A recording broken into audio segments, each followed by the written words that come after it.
ఉన్న బంగారాన్ని విడిపించి ఆ రోజు ఆన్లైన్ రేటుకే మేము కొంటాం. Sharma gold company. నమస్తే, వెల్కమ్ టు సుమన్ టీవీ. ప్రస్తుతం మనతో పాటు ఉన్నారు senior political analyst Chandu Srinivas garu. Hello sir. Hello అండి. సార్, ముద్రగడ పద్మనాభం, సో ఈ పేరు ఇప్పుడు చాలా ఫేమస్, ఇంతకు ముందు కూడా ఫేమస్ అనుకోండి. ఇటీవల కాలంలోని మంచి తిట్ల పురాణాలతోటి అందుకొని ఇంకా ఫేమస్ అయ్యారు. సో నిన్న మనం చూసుకున్నట్లయితే పవన్ కళ్యాణ్పై ఏ స్థాయిలోనే ఆయన తీవ్ర ఆరోపణలు చేస్తూ ఎంతలా ఫైర్ అయ్యారు అనేది మనం చూడొచ్చు. సో వాళ్ళ అమ్మాయి వచ్చి పవన్ కళ్యాణ్కి సపోర్ట్ చేస్తున్న కారణంగా ఆయన సో కూతుర్ని కూడా విమర్శిస్తూ at the same time Pawan కళ్యాణ్ని కూడా విమర్శించినప్పటికీ కూడా ఏ స్థాయిలో విమర్శించినా కూడా ఆయన ప్రతి విమర్శ చేయకుండా దాన్ని అంత స్మూత్గా తీసుకోవటం ఎలా చూడొచ్చు ఆయన నేచర్ని? ఆయన గొప్పతనానికి నిదర్శనం అండి. అనితర సాధ్యుడే నిరూపించుకున్నాడు. దశాబ్దం పైన రాజకీయాల్లో ఉండి ఆయన ఎన్ని తిట్లు తిట్టినా నేను తన్ని తరిమేస్తా అన్నాడు. పిఠాపురం గెలవనేనన్నాడు. గెలవనేను నిన్ను గనక ఓడించకపోతే నా పేరు పద్మనాభరెడ్డి అన్న, నేను రెడ్డిగా పెట్టుకుంటా అన్నాడు. అంటే ఎంత దిగజారిపోయారో ఆయన మాటలు బట్టి అర్థమవుతుంది. అటువంటి ఉన్నతమైన భావాలు నాయకుడిగా ఉన్నవాడు ఎందుకు ఇట్లా అయిపోయాడు వైసీపీలో చేరిన తర్వాత అనేది అందరూ కూడా ఆయన పక్కన తిరిగే వాళ్ళు కూడా దూరం అయిపోతున్నారండి. చివరికి కన్న కూతురు ఆమె క్రాంతి, ముద్రగడ క్రాంతి ఏమైంది, పెళ్లి చేసుకున్న తర్వాత ఒక అయ్యి ఇంటికి వెళ్ళిన తర్వాత ఆ ఇంటి పేరు మారింది, బార్లపూడి క్రాంతి అయింది. నా ప్రాపర్టీ కాదంటే అంటే నీ విధానాల ప్రకారమే వెళ్ళి జగన్మోహన్ రెడ్డి గారికి సపోర్ట్ చేయాలి అందరూ, నీ పిల్లలు కూడా అంతే కదా. ఆమెకంటూ ఒక ఇండివిడువాలిటీ ఉంటుంది. ఆమె భర్త, ఆమెకి పవన్ కళ్యాణ్ అంటే అభిమానం, అంతే కదండి. ఇప్పుడు ముద్రగడ గారు పవన్ కళ్యాణ్ గారిని ఏమన్నా, నేను తన్ని తరిమేస్తాను, నేను ఓడించకపోతే నా పేరు మార్చుకుంటాను అన్నదానికి ఆమె స్పందించి అలా మాట్లాడకూడదు.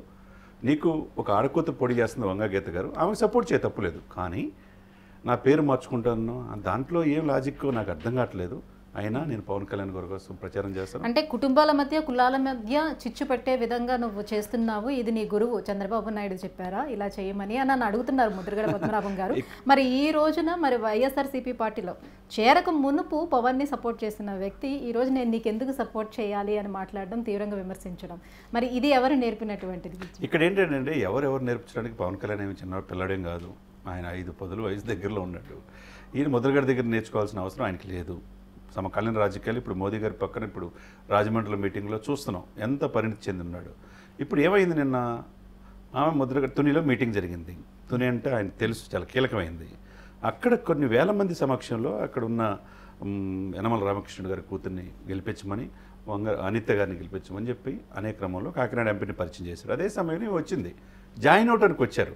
టవల్ కూడా వేయకుండా, అమ్మ అది కాదు, నేను కులాలకు కలిపేవాడిని, నేను మనుషుల్ని విభజించేవాడిని కాదు, అందులో మీ కుటుంబంలో మీ నాన్నగారు నన్ను తిట్టినా నేను పెద్ద ఆయన కాబట్టి ఆయన అంటాడు మనం పడాలి, నిన్ను స్వయంగా తీసుకెళ్ళి మీతోనే మీ ఇంటికి ముద్రగడ గారి ఇంటికి వస్తాడు. అంటే ఎన్ని తిట్లు తిట్టినా ఆయన సమయం చూడండి, ఎక్కడ తగ్గాలో ఆయనకు బాగా తెలుసు.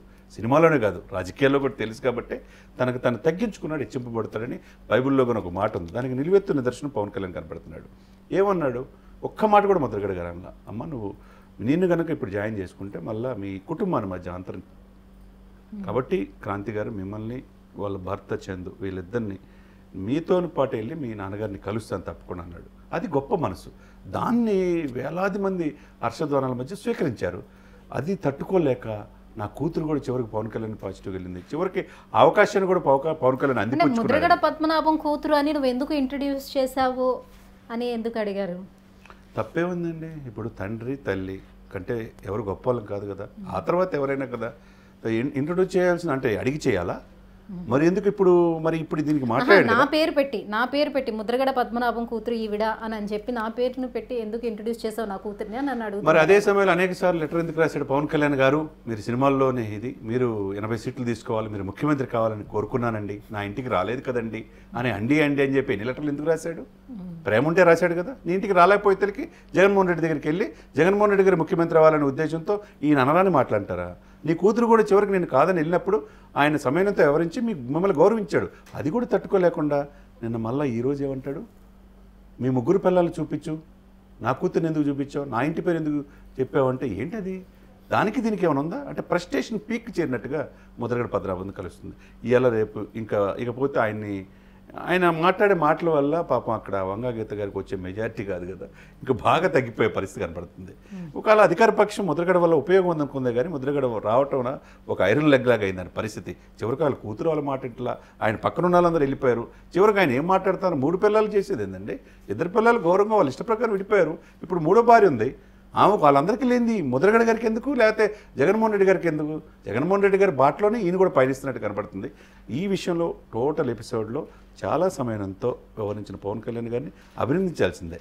అమ్మ, ఒక ఆడకూతురుగా చెప్తున్నా, నేను అన్నలాగా చూసుకుంటా, నా చెల్లెల్లాగా. ఫ్యూచర్లో భవిష్యత్తులో ఏ ఎలక్షన్స్ వచ్చినా నేను ఎమ్మెల్యేని చేస్తా అని చెప్పి అన్నాడు చూసారా? అది ముద్రగడ గారు కూడా చేయలేరు ఎప్పటికీ. ఆ బాధ్యత పవన్ కళ్యాణ్ తీసుకున్నందుకు గౌరవించాలి, అప్రిషియేట్ చేయాల్సింది పోయి ఇంకా మళ్ళా ప్రెస్టేషన్తో మాట్లాడతాం, అది మంచి పద్ధతి కాదు. రాజకీయాల్లో పొందాగా ఉండాలి. ఆయన ఎలా నీవి సొంత నియోజకవర్గానికి వచ్చాడు, తుని మాట్లాడాడు, మాట్లాడిన దానికి తీసుకో. మిమ్మల్ని ఏం అనలేదే, మిమ్మల్ని ఎన్ని తిట్లు తిట్టినా ఆయన్ని ఒక్క మాట కూడా అనలేదే. కానీ ఆయన మీద ఇంత ప్రెస్టేషన్ ఏంటంటే ఆయన ఇంటికి రాలేదని. ఇప్పుడు ఇంటికి వస్తాన్నాడు కదా, ఆహ్వానించి మరి. ఆయన ఇష్టం వచ్చినట్టు మాట్లాడుతున్నాడు, అది మంచి పద్ధతి కదా రాజకీయాల్లో. అంటే ఎంతో అనుభవం ఉన్నటువంటి వ్యక్తి, వయసులో కావచ్చు అండ్ రాజకీయ పరంగా కావచ్చు అనుభవం ఉన్నటువంటి వ్యక్తి ఇట్లా కేవలం విమర్శలు చేస్తేనే పార్టీకి కలిసి వస్తుందని భావించడం ఇది సరైన పద్ధతిని అంటారు? సరే, ప్రజాస్వామ్యం అది మంచి పద్ధతి కాదు. ఒక్కసారి చూస్తారు, 2 సార్లు చూస్తారు. పద్దాకలు అదే పనిగా పవన్ని వ్యక్తిగతంగా డిఫేమ్ చేయాలని, ఆయన్ని రాజకీయాల్లో వాళ్ళు సినిమాల్లో నుంచి వచ్చిన రాజకీయాలు పనికిరారని, పిఠాపురంలో అతను ఓడించకపోతే నా పేరు పద్మనాభరెడ్డి పెట్టుకుంటానని, ఇప్పుడేమో చివరికి నా కూతురు నా ప్రాపర్టీ కాదని. ఇదేంటంటే ఎక్కడ పోతున్నాం మనం? నీ రక్తం పంచుకున్న కూతురు నీ ప్రాపర్టీ కాదంటే ఎవరు ప్రాపర్టీ? అంటే ఇక్కడ ఇంకో కామెంట్ చేస్తారు, నన్ను తుంగలో తొక్కిన వాడికి నేను ఎందుకు సపోర్ట్ చేస్తానని. ఆయన్ని తొక్కడం అంటే ఏదో ఎవరు తొక్కారో ఎవరు ఏందో తెలియదు కావట్లేదు. అది చంద్రబాబు నాయుడు గారు తొక్కారా, పవన్ కళ్యాణ్ తొక్కారా? ఒకటి తొక్కితే తొక్కేవాడు, నువ్వు తొక్కబడుతున్నావంటే నీ దగ్గర శక్తి లేనట్టే కదా. ఎంత తొక్కితే అంత ఎదగాలి నాయకుడు అన్నవాడు. అదేవిధంగా పవన్ కళ్యాణ్ అనేక మంది తొక్కాలని చూశారు, చివరికి ఆయన ఎదుగుతానున్నాడు కదా. ఇప్పుడు మోడీ గారి పక్కనే ఉన్నాడు కదా. మరి నువ్వేం చేసావు? నువ్వు జగన్ గారి పక్కన ఉన్నావు, ఇప్పుడు ఏం సాధించాలనుకున్నావు? నీ కులానికి రిజర్వేషన్ కోసం ఏ రోజన్నా పోరాడావా? ఏ రోజు పోరాడలేదే. ఉద్యమ నేతగా ముద్రపడింది. ఉభయ గోదావరి జిల్లాల్లో మొత్తం నీ అమ్మట ఒకప్పుడు తిరిగేవాళ్ళు, ఇప్పుడు అందరూ కూడా చేదరించుకుంటున్నారు. ఈ ఎంటైర్ ఎపిసోడ్లో ముద్రగడ్డ గారు జస్ట్ ఒక పెప్పట్లాగా అక్కడ వైసీపీ దాంట్లో ఆటలో అరటిపండు అన్నట్టుగా అయిపోయింది ఆయన పరిస్థితి. ఏదేమైనా మొత్తం మీద పవన్ కళ్యాణ్ గారు విమర్శలు చేసినప్పటికీ కూడా దేన్నైనా సరే కూడా తనకి పాజిటివ్గా తీసుకుంటూ సో నెమ్మదిగా అలా ముందుకెళ్ళిపోతున్నట్టుగానే కనిపిస్తుంది. ఇంకా చూడాలి ఎలా ఉంటుంది రిజల్ట్ అనేది కూడా, ప్రజల నుంచి ఎలా వస్తుంది ఏంటి అనేది. Right, thank you so much sir ఈ అంశంపై మాట్లాడినందుకు. Thank you. సుమన్ టీవీలో మీ పర్సనల్ అండ్ బిజినెస్ ప్రమోషన్స్ కోసం కింది నెంబర్కి కాంటాక్ట్ చేయండి.